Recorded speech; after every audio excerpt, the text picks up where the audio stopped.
I do really believe 100% from every part of me that everyone has the capacity to be able to do the things that they want and not to be held back by the mental baggage that's in our head that we want to push through.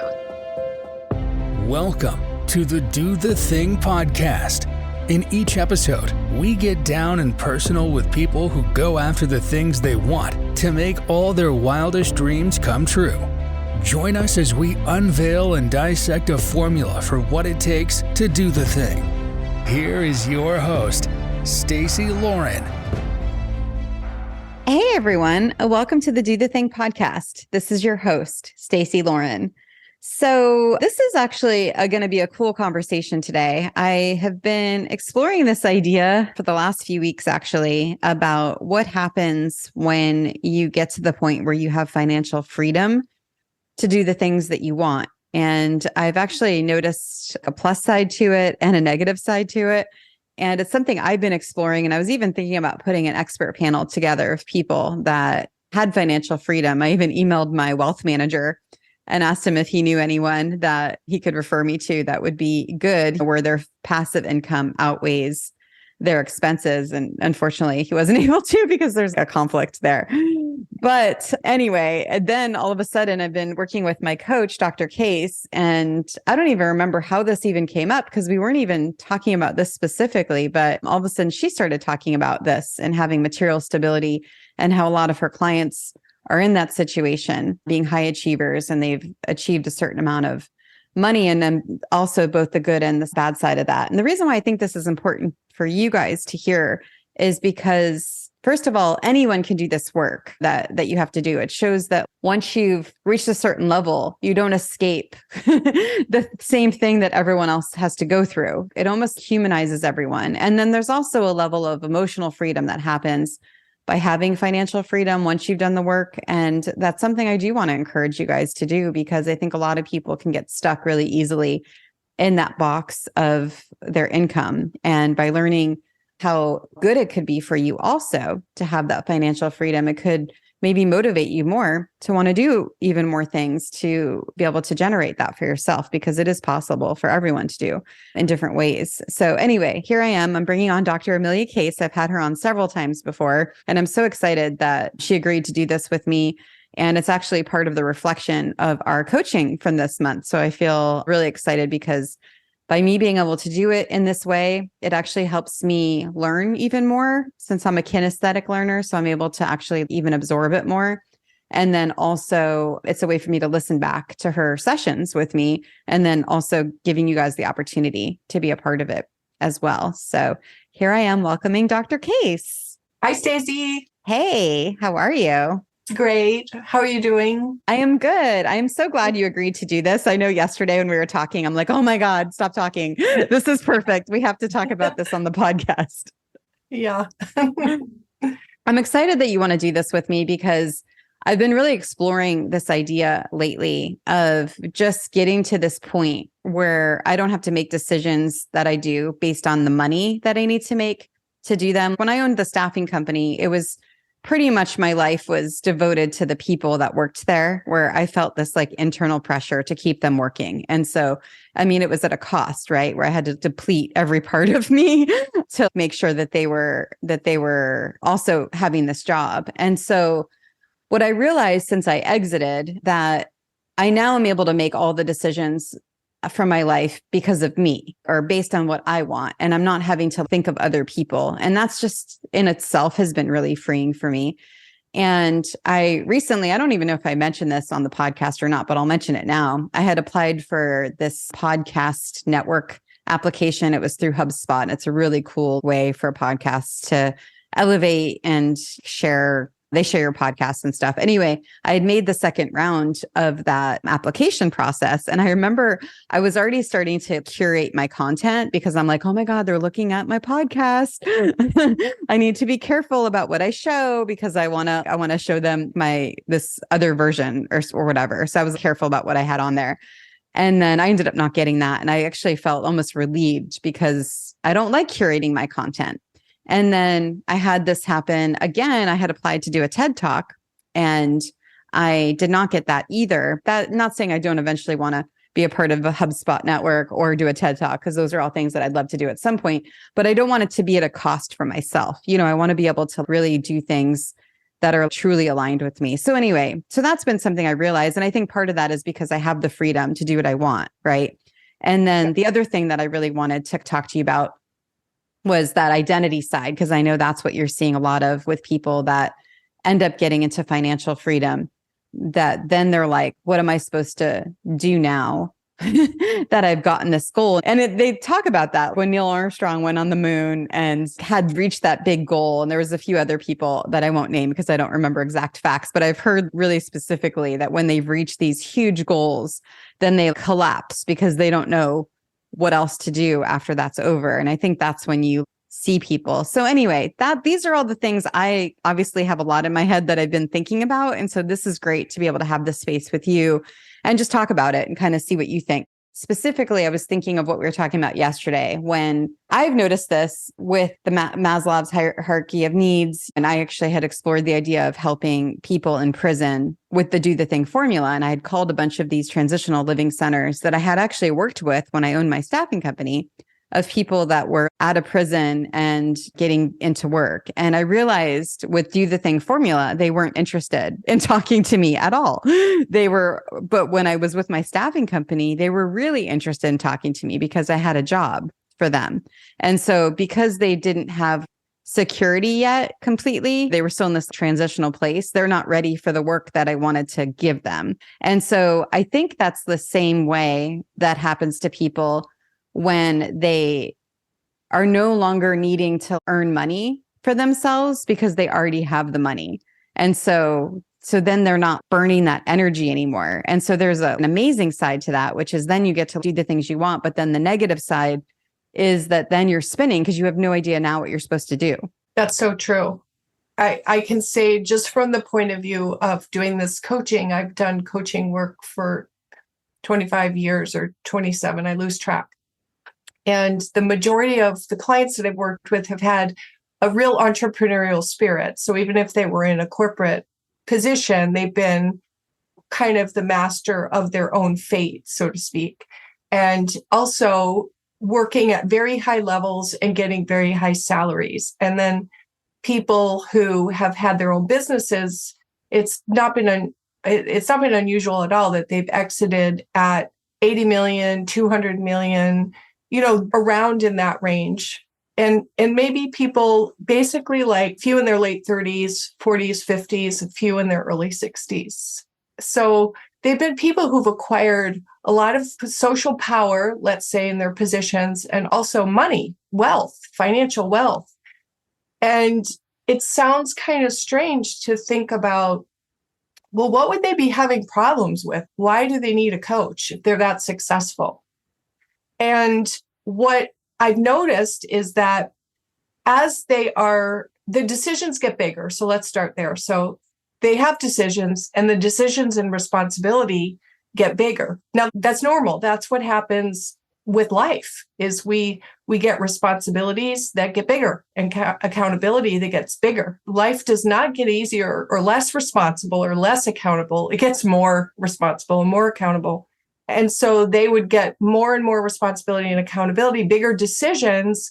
And then the bigger decisions affected usually more people, and always involved money, but in fact affected more people, whether it was shareholders or their customers or whoever their company served. And so it was pushing them to the max to make their good decisions. So that was one reason why they would ask for coaching.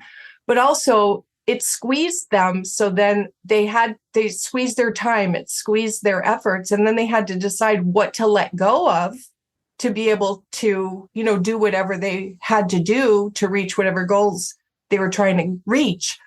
So it's funny that you said it comes at a cost, success and financial freedom. Any type of expert accomplishment comes at a cost, because everybody only has 24 hours and only so much of it are we awake.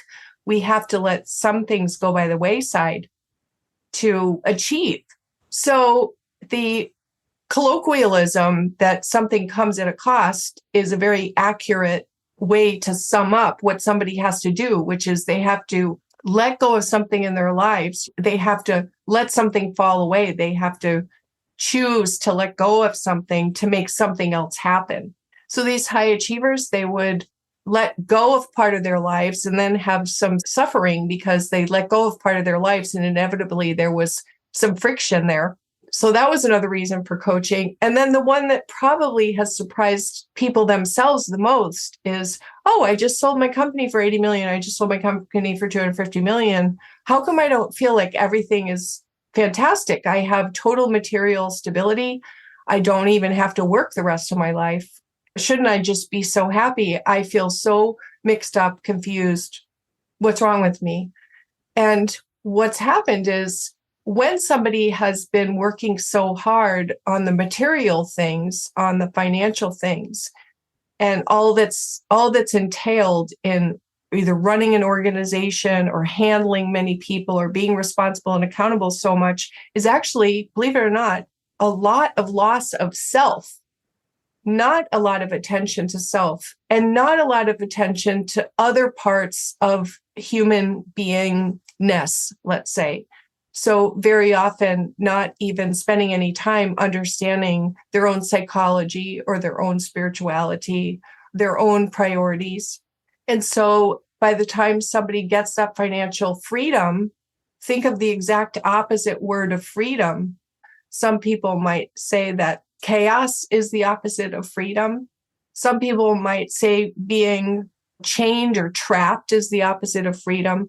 But think of all the words that are the opposite of freedom. And that's what people whom I can say have the most material success in life are sometimes the least free or the most constrained or the most lost or the most stuck in chaos because they've devoted themselves so strongly to one area of their lives. And it's been at a cost to another area. That trickles down to other parts of life in the sense that you and I were talking a lot about how couples come together and what priorities couples have.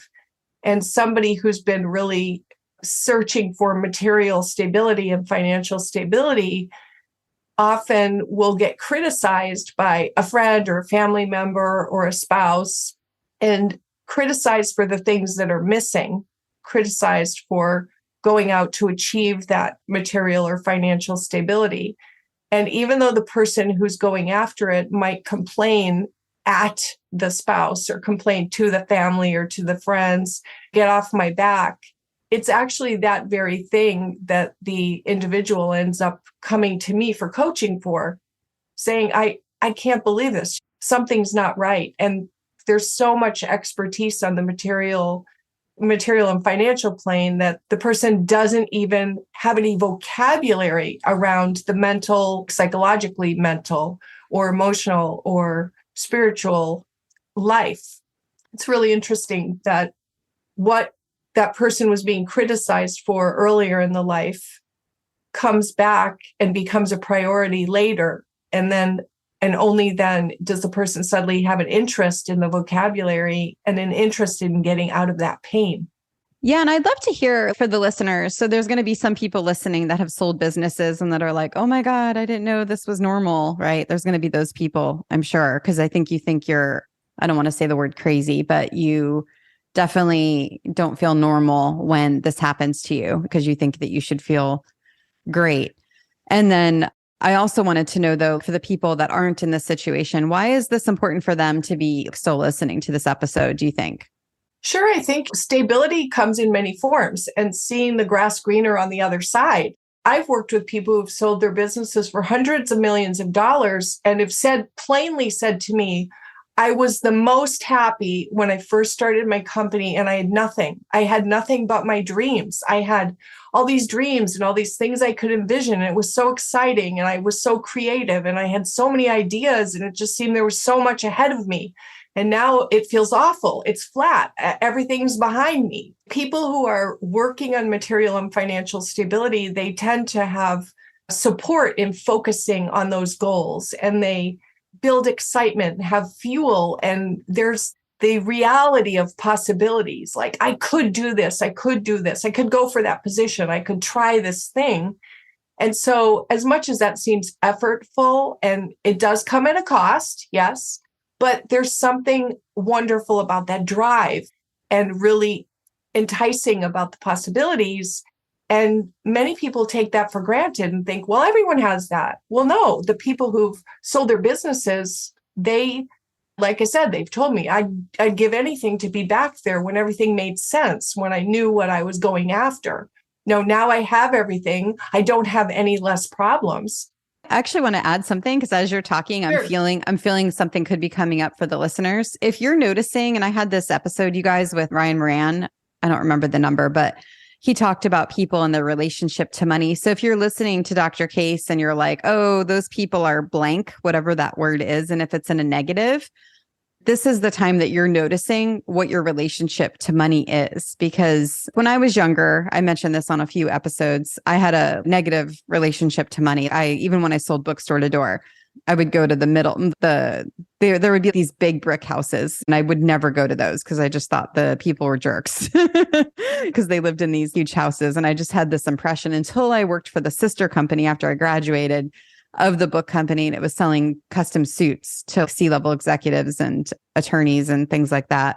And then I got to actually talk to people that had money. And that's when all of my beliefs about money changed, because I no longer believed that people with money were jerks. I guess we'll just say for this. But anyway, I just wanted to point out that there could be something coming up where they're like, oh, those people are ungrateful because they have all of this. So I wanted to address that, because I think this conversation is good, because we're getting people to feel in to how they feel about certain things. Number one, I want to help the people that maybe are in this position and they don't understand why they're feeling this way, because to the looks of everyone, they have it all. And it's so frustrating when you get to this point where you're building and grinding and building and grinding and building and grinding, and then it's done and you should be at the happiest that you've ever been. And then it all comes out from under you. And then there's also the people listening that can't even imagine getting there, and then might have some negative perception of it as well. Yeah. So some people, I can say, when I first had my clinic, which is how I started my professional life, it's in Chicago. And I had all these people who were CEOs and presidents and super powerful people in big city jobs. And I grew up in a small town, and most of my life was in a small town of 13,000 people. And the biggest fish in the town was the guy who owned Mitchell's grocery store. And I would see all these people, they were so well educated and they were so powerful, and they were coming in and they were so stressed. And I was like, what is wrong with these people? They have so much power and so much opportunity. How can anything be wrong? I think so often we just have sort of tunnel vision of our past defining all people for all time and eternity. I would compare everyone to the Mitchell's grocery. Or we think that anybody who has something outside of what we're used to is odd or strange. Or if we aspire to have whatever someone else has, we can, in a negative way, we can call them names if they seem like they have it and they're not satisfied with it. So they could be ungrateful, or they could be out of touch or something. I can say that of all the clients that I've worked with for these many years, every single solitary client I've ever worked with great financial wealth started out sweeping floors at a restaurant, or selling encyclopedias like you, or something very simple. I mean, none of these people were born into money. None of them. They're totally self-made. And so I have very little experience with people who have just walked into money and were born with a silver spoon in their mouths. When the people who worked hard sell their companies and they have amassed that financial wealth and they have complete material stability, they don't have everything, because what they didn't practice or pursue during the years of making the company successful is still not there. So on top of that, and this is really bizarre how this happens, but on top of that, they have mental stresses and spiritual stresses, I'll say, because they have real identity voids. But on top of that, If they've worked hard for a long time and they've been stressed for a long time, it's very common for them to be either overweight or have blood pressure problems or have some sort of health problem that is directly related to whatever was depleted or whatever they didn't pay attention to over all of those years.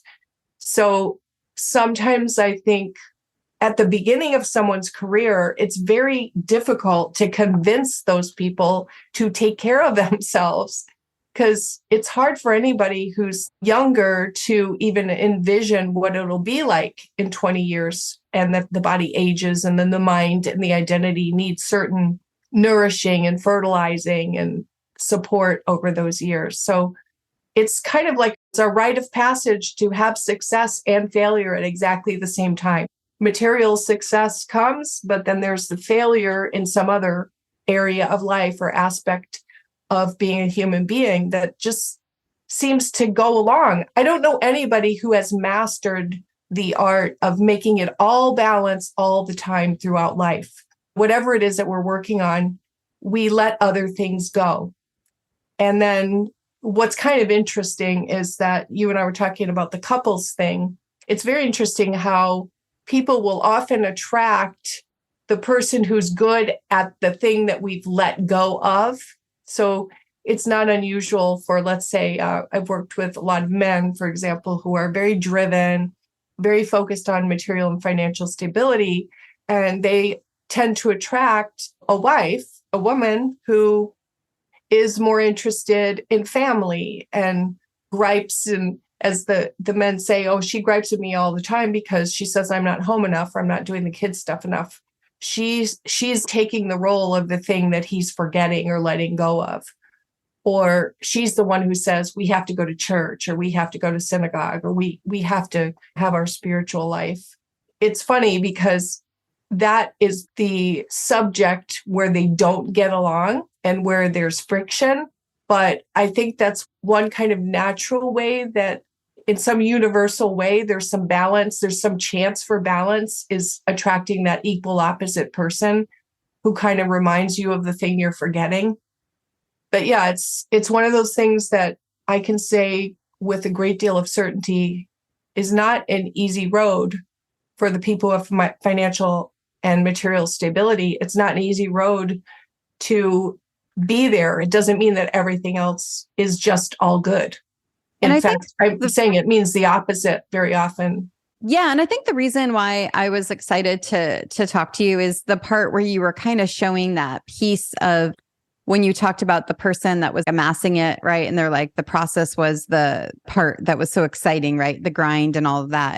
And to me, I think a lot of people get stuck in that process part because it is tiring and it's exhausting and you're like, where's the end? But if you could learn to almost convert that process to be the journey and to find the joy, or maybe the process is the destination, like that's the fun, it could get people to be more excited to actually do the work. Yeah, I define success as the progressive realization of your highest aim, the progressive realization of your highest aim. So, in the highest aim is something that, just like you learn new vocabulary and you have new opinions over time, the highest aim gets expressed slightly differently, but it's always kind of the same thing, whatever it is that's interested you and compelled you and attracted you. Probably, if it did when you were little, it probably still does in some form, but it's a little different. It's articulated different. But the progressive realization towards that, the highest expression of that aim, is what I would call success. And that means that on a day-to-day or week-to-week, month-to-month, or year-to-year, whenever anyone can say, I can see my progressive realization of that thing, there's meaning and excitement behind whatever the things are that we're doing when we see that they are all connected to realizing our highest aim. And a great highest aim is actually never realized. It's when that highest aim is realized that we feel empty. So I think that's one of my jobs as a coach, is to keep saying, let's refine this and let's come up with this, with whatever this is, so that you know where you're going. That's why I think after people retire or sell their businesses, you see the stats, they die. Like, oh, that person got all that financial and materialist success and then died. Well, because there wasn't an adequate articulation of what comes next. It's almost like the wick burned to the bottom of the candle. So that the idea of progressively realizing your highest aim, it takes time to articulate that. And maybe that's periods of reflection. A lot of people just don't set aside periods of reflection or review and reflection or real goal setting and planning that's connected to whatever the highest expression of the aim is, goal setting and planning. Or I think a lot of people try to do DIY. I am a big fan of mentors and coaches and teachers and looking and reading examples of great people and biographies so that there's some example or some responsibility and accountability and witnessing of somebody else involved in this process. So there's a way to progressively realize things more easily if you're either modeling somebody or you're getting taught a new aspect of whatever you want your highest aim to be expressed as, or you have someone who's a mentor who's saying, come this way, this is what you don't know yet. Or when you have a coach who says, let me show you back what you're saying to me. Whatever form it comes, it's so important to take ownership of whatever it is that highest expression of your aim is, and take ownership of that progressive realization to it so that you feel fulfilled and excited and purposeful. And also so that you don't feel burnt out. I think the people who really are clear on whatever the highest expression of the aim is, they tend to maintain their energy because there's the fire within, the enthusiasm is present. If it feels like it's disconnected, anything anyone's doing when it's disconnected to whatever is supposed to be that highest aim, the person will feel like worthless, useless, fatigued. They will feel disconnected because it's not connected. If it's not been mindfully connected to whatever the highest aim is, it'll seem like a throwaway experience. And who wants that, right? That doesn't feel good inside. Yeah. And what would be your way to suggest, in addition to someone getting a witness or coach or a mentor, but just to kind of like getting started, what would be your suggestion for someone to start to have that understanding of the progressive realization of their highest aim? Well, don't be afraid to say what the highest aim is. I mean, if you could say whatever your highest aim is, say it and say it out loud and say it with certainty and joy in your heart. And here, my highest expression of what I believe is my purpose is, and this is going to sound crazy, but I'm going to say it, is I want to put my arms around the world. I literally have an image in my own imagination where I feel like I want to put my arms around the world. And I just said that and I get chills. Other people might listen to that and say, she's stupid. What the hell is she talking about? The world is big and, she'll never be able to do that. I don't care. That's what I feel. So most people, when I've seen people really, and I'm talking about like super powerful people, even a lot of people are kind of stiff. I'm thinking of one of the guys I worked with who's a big, powerful CEO, 6'4", always in this perfect suit.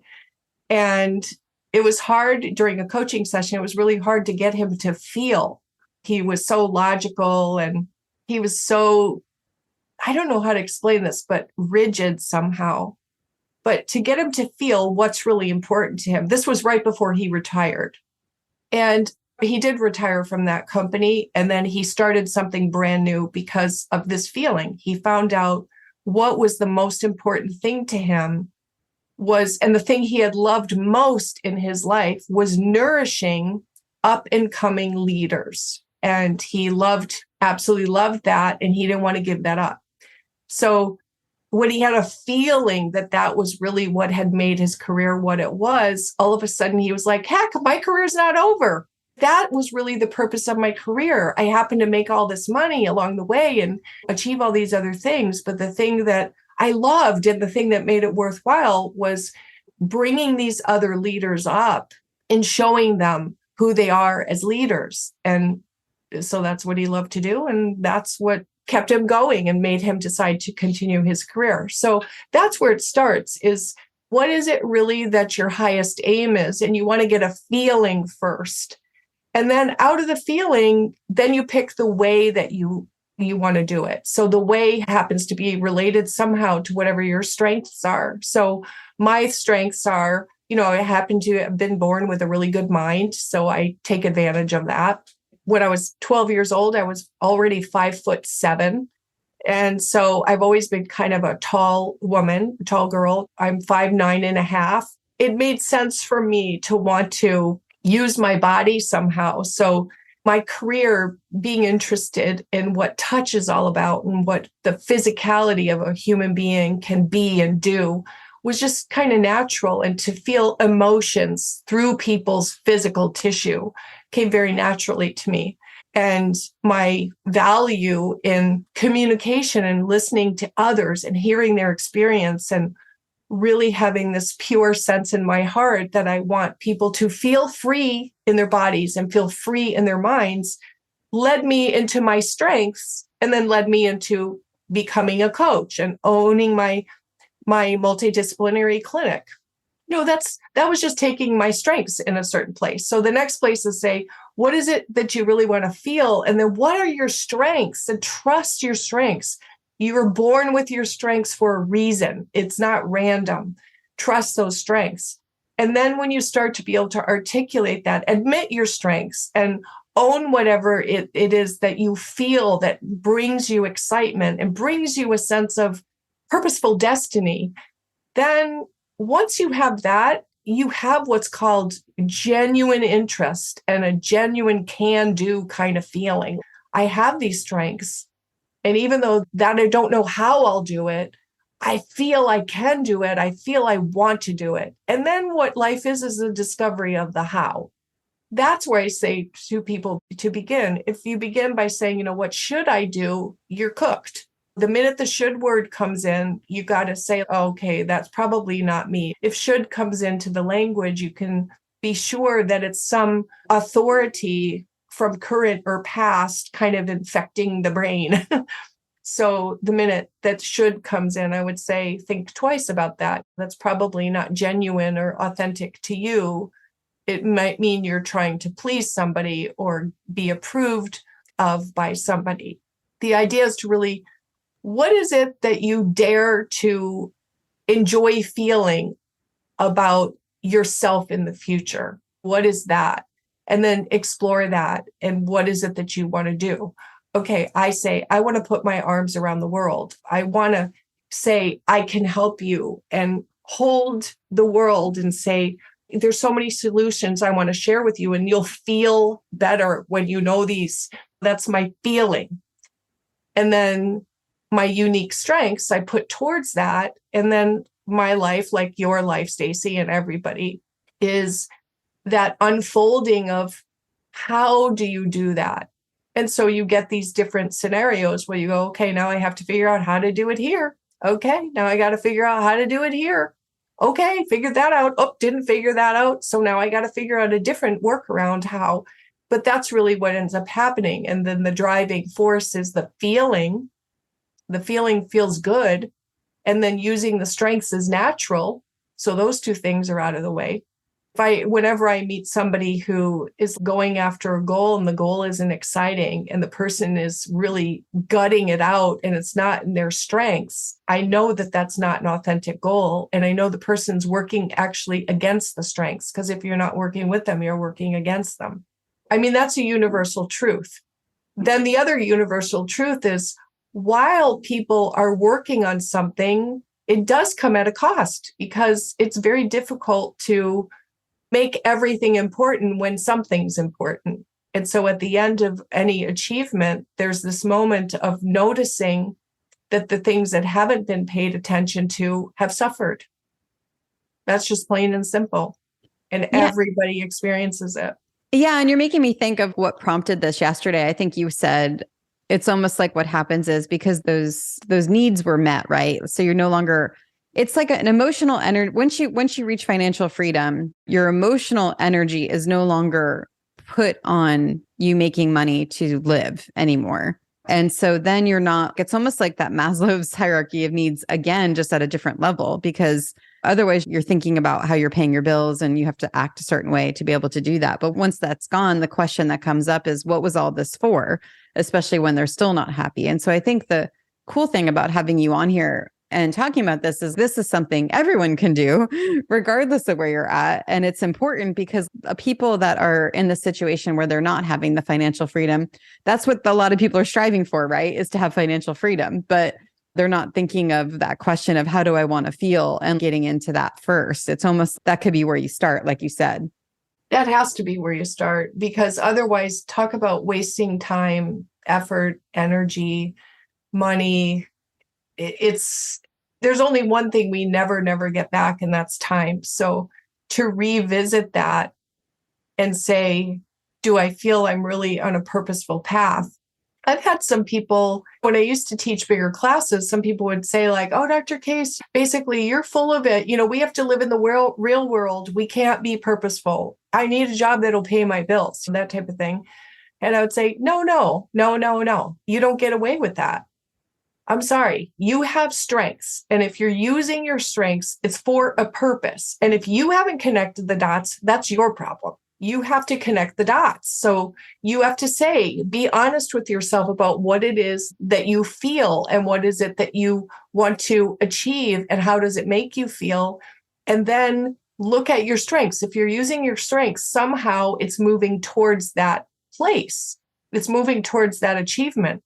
And if you aren't seeing the relationship, it's because you haven't looked. If you want more of a relationship, then you'll be willing to do something different, change your job, change your career, move somehow somewhere differently to make sure that you are aware of it. But you don't get to say, no, that's a luxury. That's just plain false. I'll tell you a quick story about this. I happened to be paired up with a woman in a group I was in, and she is a transplant surgeon. She does transplant for kidneys. And so I'd like to tell you how she got there. So very high performing student, ended up going to medical school, not easy to get into medical school, ended up going through her early training and decided she wanted to do a specialty in nephrology, which means she became a specialist of the kidney. When she went in to be a specialist of the kidney, she was dealing with people who have kidney failure, and she hated it. She hated dialysis. She hated everything that had to do with this kidney failure job and felt purposeless. Okay. And so she decided, I can't stay as a nephrologist dealing with dialysis. I'm going to change. I'm going to go back to school and become a transplant surgeon. So she went back to school to become a transplant surgeon. So she thought, oh, now I'll be happy if I am taking kidneys out and doing the excitement of surgery. I'll like my job. And then she hated her job still. It said, I can't stand this. So meanwhile, she was married then, having kids. Then she decided, something is wrong with me. I was a nephrologist and then I was a transplant surgeon. I still don't like this. And she went to get her MBA. And then after she did her MBA, she said, this is crap. I don't want anything to do with what they're telling me to do with this MBA. I don't want anything to do with it. She threw her hands up, and then she decided, somebody inspired her to look at doing an online course and offering an online course. And she said she didn't know why she took this, but she decided to take this. And this is where we met, because I was working on my online course to be able to offer some of the things I do online.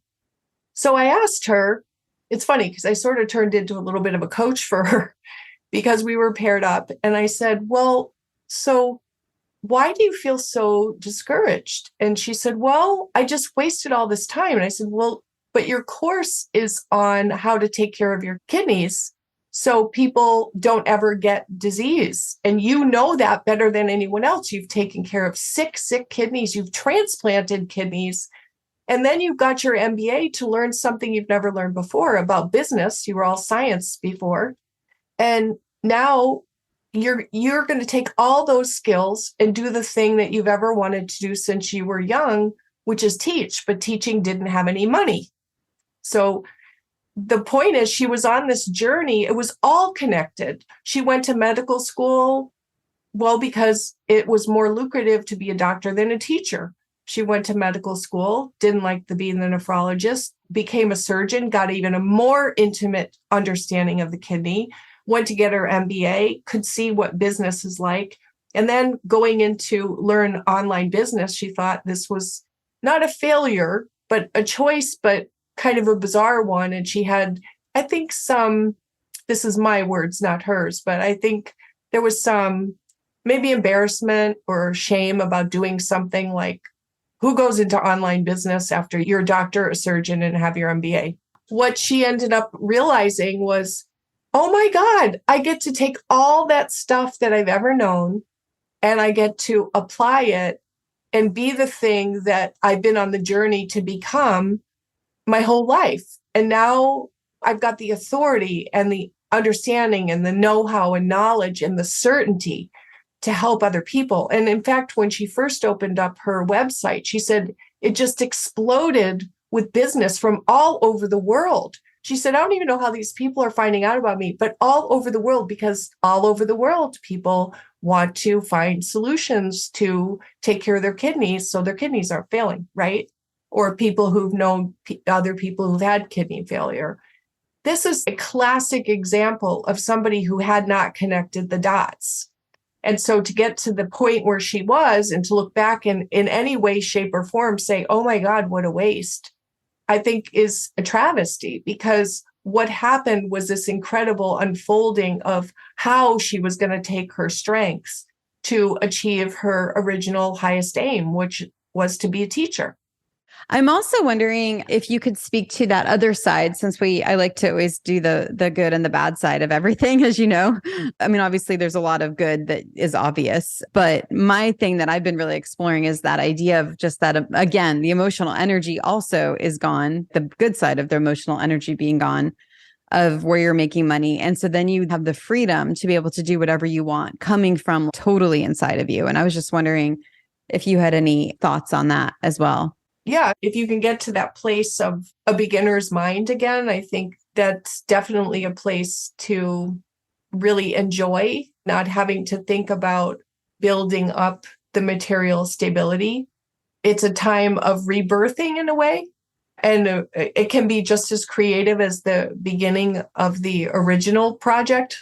And it's also, I think, a great time to gather up perspective. Most people who have sold their businesses, I have to put their arms behind their backs in a way and wrestle them to the ground and say, you need to stop and you need to gather this data and really look at what it is that you've been doing, because this is the material for your future. You know, you want to take all that information and perspective and coalesce it and make it so that it is a firm foundation to use for moving forward. I remember you doing that for me. I had 3 businesses that I was messing around with starting, and then you said I had to wait 6 months. I did. I had to wrestle you. I definitely have had to wrestle you. It's a beautiful place to be and worthy to go for. And I'd love to see people really establishing what that means for them. I remember when I found out, I was learning about just putting money in the bank. And I remember learning that there's different levels of interest and saying, oh, at 5% interest at whatever time that was, if there were $4 million in the bank, that would make $250,000 a year of interest. And that is the goal.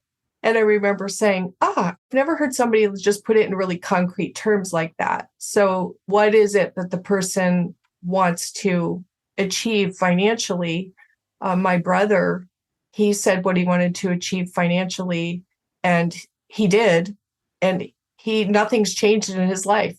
He works and he still works and he still has all the same habits, but he's already achieved his financial goal. So everything about his life has eased up.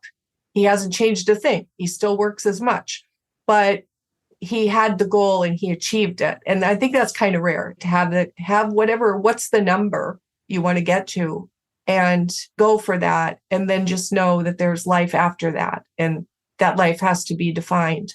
What do you think it is about? Because the piece that I'm just really loving is that And I don't know if everyone gets here, but this is where I'm at right now. And I really like it because it's very new for me. I've never been here before. Is everything that I'm doing is from what I want to do and not because because all these people are coming to me now, right? With Do the Thing, because my book's going to come out end of year. And they're like, oh, don't talk about dating on the business side because you're known as CEO of this multi-million dollar company. And don't talk about this and don't talk about that. You don't want to get pegged as this certain thing. And honestly, I thought I took a little bit where I'm like, oh, like, is that what I want? Is that not what I want? And now I'm to the point where I don't care. If you don't want my message, then you don't want my message. But I don't need to conform to anything that some random person perceives of my brand, right? And I think we talked about that yesterday. And that's what I'm so excited about is think what you want, but this is what I'm doing. And it's coming out of my being and my soul and my heart. And I think there's that kinesthetic learning thing that I mentioned in the beginning that I really love because I'm learning. I don't know if the listener gets it as much as I do, but because I'm interviewing these people that are so amazing and able to really get into the patterns of how they do the things they want, it gave me life back and energy. Yeah, well, you are a people person. And so, I can say this with complete certainty is your strength is being used. And when your strength is being used, you know that you're on some sort of proper path for you because it comes easily. What you're doing does not come easily for many people because it's not their strength. And so you have this strength and you're using it. And the feeling you have, even if you haven't fully articulated it yet, the feeling that you have is that highest aim. And you have this sense of moving towards it. And so that's when we love ourselves the most. And that's when we really don't care what anyone else says. I think many people give themselves that freedom only after they have material or financial freedom, but that is not a prerequisite. So, I do not have financial freedom in the sense that I can't just say I'm never going to work again, but I have that. It wasn't a prerequisite for me, and it's not a prerequisite for a lot of people. But it's that idea when you are really using your strengths and you like the feeling of what you're doing, it makes sense to you, the feeling that you get, then you love yourself. You love being yourself. And then to hell with anybody for saying, don't be yourself. And you yourself, you're the ultimate brand. You are your own brand. And so if you even try to cut out a little piece of yourself, what are you then? You're not you. And what are you trying to be or not be? It gets in really a slippery slope there. You have to be yourself and really love being yourself to be. And then I think that's when you are really in a very rich place in life. And that could be rich financially, and it could be rich psychologically or spiritually. There are different ways of having wealth. So you happen to have given yourself the right to do that after you got the material and financial freedom. You gave it to yourself. And how does someone do that if they haven't been there yet? How do you get to that place? Because it is such a freaking fun, amazing place to be. Yeah, you have to do exactly what I was saying before, is you have to have this feeling of knowing what it is that is worth that effort to progressively realize. What is your ultimate aim? And like I said, it's not something that's necessarily logical, because first it starts off being a feeling. Then you have to look at your strengths. When we're using our strengths, we feel positive about what we're doing, even when things go south. And we've all had problems, but you don't care because you're using your strength, and the feeling that you have is moving you forward. So that is the prerequisite right there.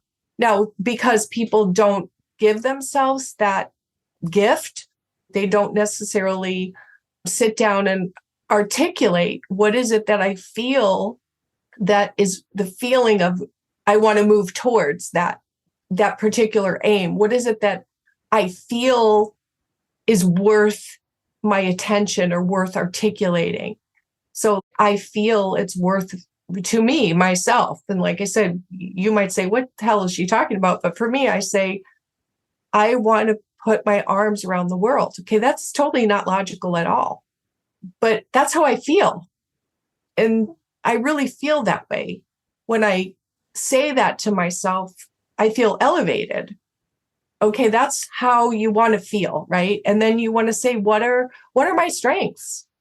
And then when you're using your strengths, you feel so at ease, and it feels like you're getting to this point where you can make, you have a strength, but you can always be better at the thing or make it better or learn some new aspect about yourself, how you can do something better.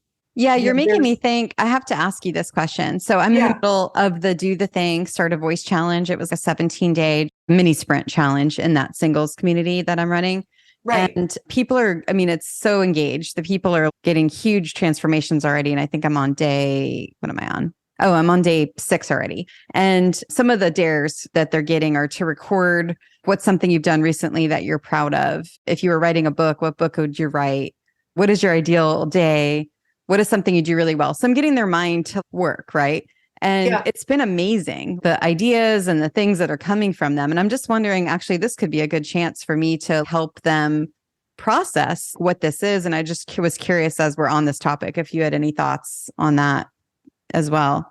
Yeah, I think that's the discovery. It's a discovery that you want to celebrate each milestone in that discovery process. So that's how I would approach it. I would say, if you had to articulate today, based on your experience, Find Your Voice Challenge, how does this fit into your highest aim? And say whatever your highest aim is, and don't be shy of saying whatever it feels like, whatever comes out of your mouth. That's how I would start, because logic does not motivate people or inspire people. It's the feeling. And then we want to put words to the feeling. So get in touch with the feeling first. So they're already having some feeling, and then say, how does this fit into what you'd like your highest aim to be? And imagine that and play with that. And okay, now say it. Okay, so that's a wonderful way to start. And then you could say something else, which is, you could say, how is it that you want to use this, your experience, the Find a Voice Challenge, to achieve something? I say progressively realize, but that sounds like kooky language, but to achieve something on the way to your highest aim. And achievements can be things that only we know. So, for example, I have a personal commitment to speak to and treat people, whether they're patients in the clinic or they're my clients that I'm working with coaching. I have a personal commitment to take care of them the way I would take care of my mom or my sister or my brother or my kids or my husband.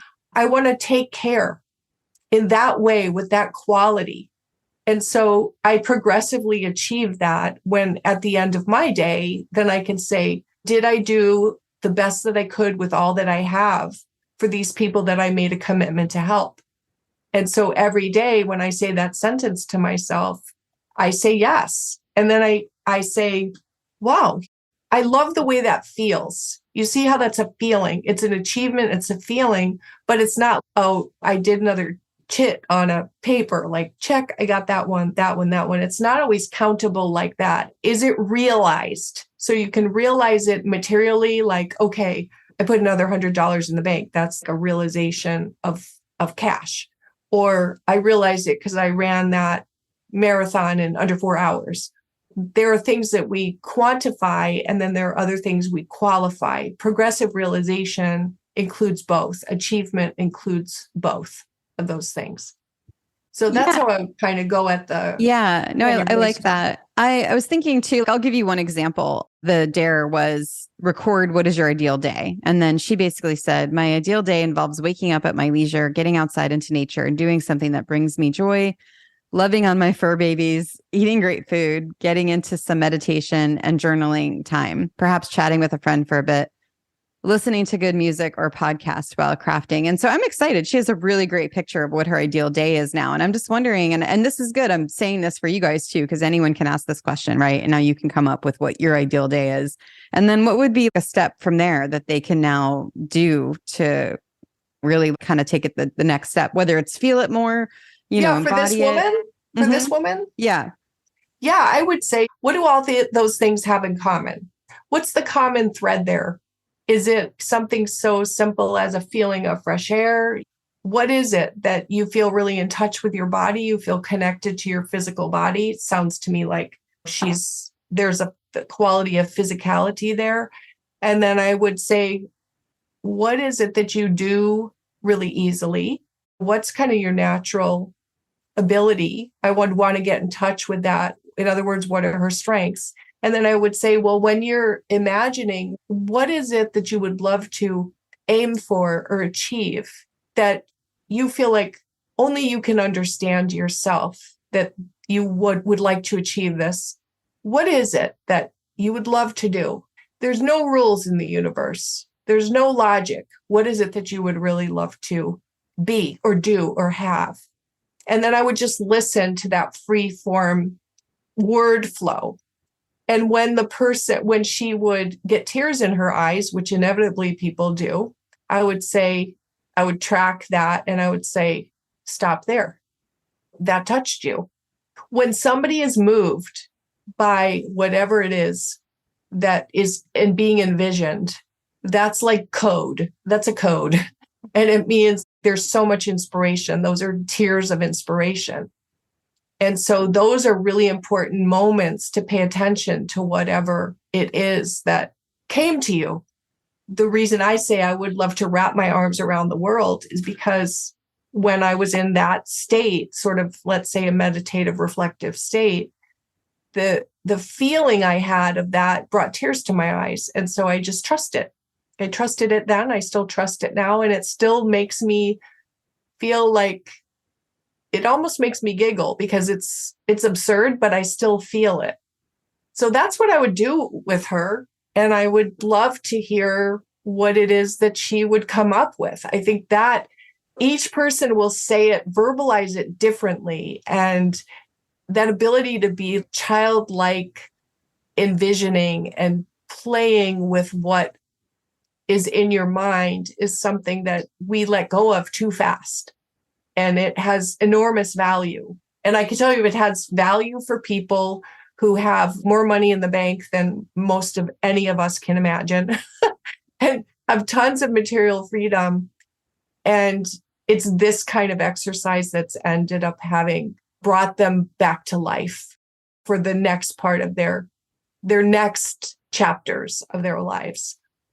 Yeah, I like that. So the other dare was, if money weren't an issue, what would you do? And so she said, I would buy 50, this is a different one. I would buy 50 to 100 acres of land and establish a small, spiritually minded commune or intentional community living space. And so my question is, because let's say she's totally not even close to that yet, right? What would be kind of something that to help her almost absorb this now? So once she's written it or said it out loud, it doesn't just go away. There's something more to it that happens with it. Yeah, well, it's funny you said that. The how, once you have the feeling and you know your strengths, the hows become interesting. And the hows are, I mean, honestly, they're absolutely infinite. So to say, well, how could this happen? How might this happen? How great questions like, how could you get that land and never have to buy it yourself? How could you be in that property and never have to actually own it? How can you be there in a way that seems so contradictory to what you are thinking is the only way to do it? So one of my clients who wanted to had an idea like that ended up, and I'm probably not going to say this right, but ended up buying this huge thing of land with this idea of selling the houses on the land that were just the house, just the footprint of the house. And so the love of architecture is what drove this, but wanting to have this in this land. So this giant land that everybody who owns a house there owns the land or gets to use the land, but just owns the house, just the footprint of the house, that little piece of land that the house is on. So that was a how that nobody had ever thought of before that became manifest. A couple of years ago, I had another client. She lives in the Pacific Northwest. She wanted to open a healing retreat and thought it doesn't seem possible and started asking the question, how? And I haven't talked to her in a few months. I literally got a text from her. I should look on my phone right now to see, but it's within probably the last 8 weeks. She sent me a text and said, I can't believe I'm sending this to you. I found 2 partners. Her strengths are what they don't have, but they've got the money. And so they're buying some big piece of land in the Rockies and setting up the healing retreat. And so what I find interesting about this is people have very fixed ideas about how things should unravel or roll out. And the fixed idea of how something happens can really actually block all the possibilities and the creativity that's really out there. Because there are a million ways for things, the way for things to happen. And we all know that. But somehow we think it happens to other people, not us. So just to be able to say, well, how do I think that would happen? Well, in a traditional role, I'd have to work. I'd have to get the money. I'd have to save it. I have to find the land, get a mortgage, whatever. Or whatever the standard, let's say acceptable standard for how something would happen. You get what I'm saying, right? Oh, yeah. Things only happen this way versus saying, here's what I want to be or do or have. And how else could it happen other than the way that I know of? One of the clients I recently worked with, she takes girls on a trip, underprivileged girls traveling to show them what traveling can do for you. And she recently just said, no, I just decided to ask myself, how can I do this differently? And how have other people done similar things? And so she went on this massive research project and said, I cannot even believe how many different ways there are to do this that I never even knew of. So she's being reinvigorated because the way that she's been doing it just got stale, I suppose. It was more too cumbersome and wasn't scalable. And so now she's reinvigorated because now she's reconsidering that there are many ways to do it. So I would say watch out for getting fixated on, it can only happen in one way. Because then anybody would say, I can't do it because I only know how to do it this way. And I just can't even imagine that. Just open the imagination and say, well, what other ways? How could I? I'm going to keep my eye out for how I can do this. I'm going to talk to other people about, hey, how did you do this? How did this come together? I think that's a really good point. The talking to other people also, because then you're verbalizing it with your mouth, with your voice, which then adds another layer because you're saying it out loud, and then you're getting another person to be able to add a layer to it, which then opens it up even more. Right. Let's say you have one piece of advice, they take away this from the podcast or something that maybe that you haven't mentioned yet on just being able to get to your truest, to answer that question. What is all this about? To be able to get there. Do you have anything you want to add there? God, I don't know. I'm tempted to just say, be aware of the word should.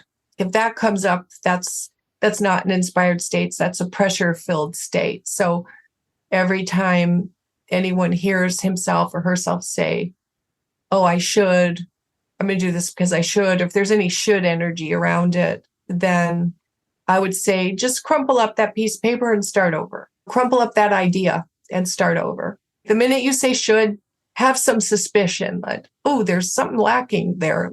I'm going to try again. Yeah, I think it's great. I think also when other people are saying you should, that should be something you could also close out too. Because Absolutely. That happens a lot. Yeah. Because once other people get in your head, it's hard to, you want to talk, it's great to talk to people, but not get them to alter your decisions on how you're doing something. Yeah. Well, should is just believe me, the word should is definitely connected to some pressure from an authority in life. And so just keeping that in mind is important. We all will use that word from time to time, but some people will use it a lot and not realize the hidden, deep, and very true meaning, which is that's the voice of authority. Let's just put it that way. Yeah. That's the authority.